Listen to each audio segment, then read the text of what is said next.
So I wanted to show the studio monitor stands I made.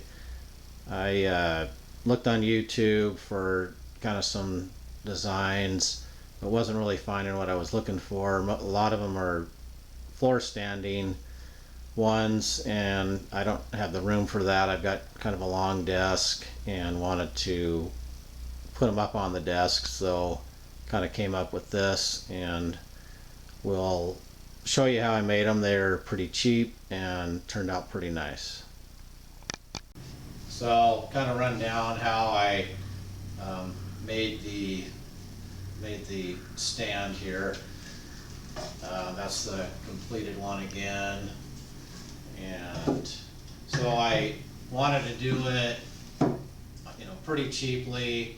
At first I was going to do using two cedar 2x6s and glue those together to get the width that I needed, but that was like $17 for an 8-footer, and I found the 2x10 6 feet, but it's rough lumber, but it was like $9, and it had the width I needed, and I didn't have to glue anything together.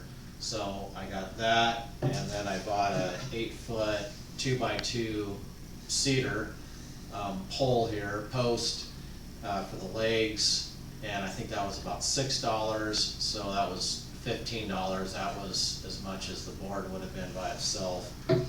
So I had a friend of mine. I don't have a planer, so I could have sanded this, but this is pretty rough cut lumber, so I have a friend that has a planer.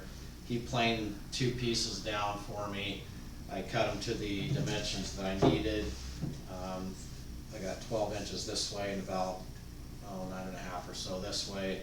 The legs are 5 1/4 inches, and that kind of gave me the height I needed on my desk to put the tweeters up at ear level. So what I ended up doing was notching the corners for my legs here, and I made the notches a little bit smaller than the width of the legs because I kind of wanted them to poke out a little bit. I thought that would look kind of nice. And just what I ended up doing, I didn't glue them, I just screwed these, and so I put 2 screws in this way, which is across the grain, so you got a pretty solid grip there. This is going into the end grain, but I did that just to kind of secure it on both sides. So they're really solid. It's not like the monitors are really heavy at all, but turned out pretty nice. Sanded this down to a 220 grit sandpaper, which is probably more than I needed to, but it's a small little piece.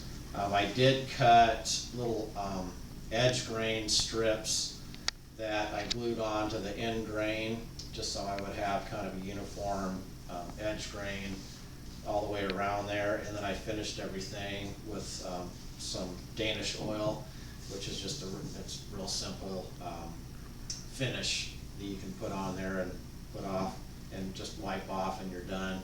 I did put on some little rubber feet to kind of isolate it from the table, and then on my monitors I put little rubber feet on those, so just hoping that would kind of isolate everything from that. But pretty pleased with how they turned out.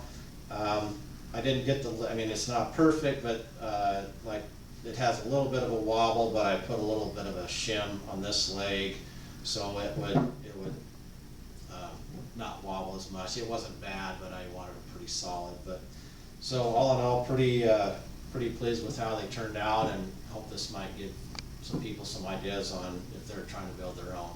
All right, thanks.